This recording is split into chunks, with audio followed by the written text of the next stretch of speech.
जैसा कि आपने पार्ट 1 में देखा, कैसे शिवानी के हाथों उसी के परिवार की हत्या करवाई। आखिर कौन था वो, आइए देखते हैं। पागलखाने का वो सेल नंबर 404 जिसमें शिवानी को रखा गया था, हमेशा ठंडा रहता था। इतना ठंडा कि शिवानी की सांसें भी धुआं बनकर तैरती थीं। डॉक्टर आर्यन हर रोज़ ठीक रात के 12 बजे उसके पास आता था। वो दिखने में बहुत सुलझा हुआ और हमदर्द लगता था, लेकिन उसकी हमदर्दी के पीछे एक गहरी खाई थी। शिवानी ने महसूस किया कि जब भी डॉक्टर उसके करीब आता, उसे नेगेटिविटी फील होती। एक रात जब डॉक्टर उसकी नब्ज़ चेक कर रहा था, शिवानी की नज़र उसके हाथ पर बने टैटू पर गई। एक उल्टा त्रिशूल और एक जलता हुआ दिया। ऐसे निशान अक्सर तांत्रिकों के यहाँ मिलते हैं। शिवानी को याद आया कि उस रात भी जब उसके परिवार का खून उसके ही हाथों हुआ, उस कोट वाले आदमी के हाथ पर कुछ ऐसा ही निशान बना हुआ था। शिवानी ने ठान लिया था कि वो सच तक पहुंचेगी। एक दोपहर जब डॉक्टर राउंड्स पर था, शिवानी ने हिम्मत करके उसके कैबिन में घुसने का रास्ता बनाया। वहाँ उसे कोई मेडिकल फाइल नहीं मिली। उसने वहाँ एक पुरानी डायरी पाई। डायरी के पन्नों पर डॉक्टर ने मेडिकल नोट्स नहीं, बल्कि आत्माओं का सौदा का हिसाब लिखा था। उसमें शिवानी के परिवार के सभी लोगों के नाम लिखे हुए थे। हर नाम पर लाल रंग से कट किया हुआ था। सिर्फ शिवानी का नाम बाकी था। उस डायरी में लिखा था, मेरे पूर्वज का बलिदान व्यर्थ नहीं जाएगा। शिवानी की बलि ही वो जरिया है जिससे हमारे पूर्वज दोबारा जन्म लेंगे। 22 साल का इंतज़ार अब खत्म होने को है।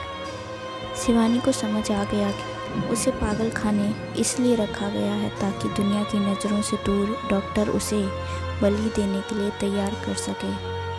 डॉक्टर आर्यन उस तांत्रिक का आखिरी वंशज था जिसने अपनी पूरी ज़िंदगी काली विद्या को दोबारा जिंदा करने में लगा दी थी।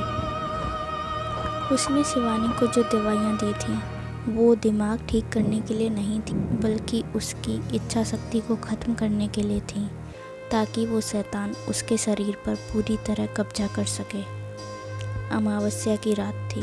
डॉक्टर आर्यन ने शिवानी को पागलखाने के बेसमेंट में मौजूद एक पुराने गोदाम में बुलाया। वहाँ चारों तरफ मोमबत्तियाँ जल रही थीं।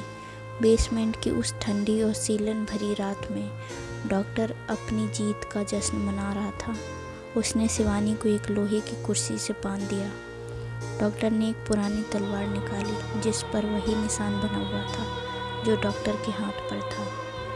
लेकिन तभी शिवानी हंसने लगी, एक ऐसी हंसी जो एक साथ कई लोगों की आवाज़ लग रही थी। शिवानी ने अपनी आंखें खोली। इस बार वो पूरी तरह सफ़ेद थी, जैसे उनमें पुतलियां ही ना हो।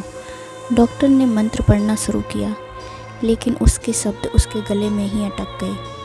उसने देखा कि उसकी परछाई ज़मीन पर से उठकर उसका ही गला घोंटने लगी है। शिवानी ने बिना हाथ पैर हिलाए सिर्फ अपनी नज़रों से डॉक्टर को हवा में उठा दिया। डॉक्टर के पैर ज़मीन से 2 फीट ऊपर हवा में तैर रहे थे। उसके मुंह से झाग निकलने लगा।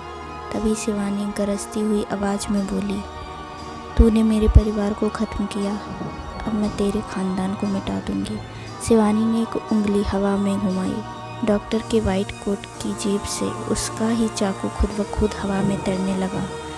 डॉक्टर की आंखें खौफ से फट गईं जब उसने देखा कि उसके अपने ही औजार उसके शरीर की तरफ बढ़ रहे हैं। शिवानी ने उन औजारों डॉक्टर के शरीर के उन हिस्सों पर चुभाया जहां से इंसान मरता नहीं, सिर्फ तड़पता है। लेकिन असली खेल अभी बाकी था। बेसमेंट की दीवार पर एक पुराना धुंधला आईना लगा था। शिवानी ने डॉक्टर का चेहरा उस आईने की तरफ मोड़ा।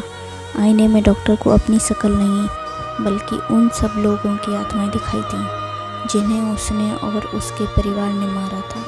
शिवानी का छोटा भाई, उसके माँ बाप और उन सब लोगों की रूहों ने आईने से निकलकर उस डॉक्टर को वहीं मार डाला और उसकी रूह अपने साथ ले गए।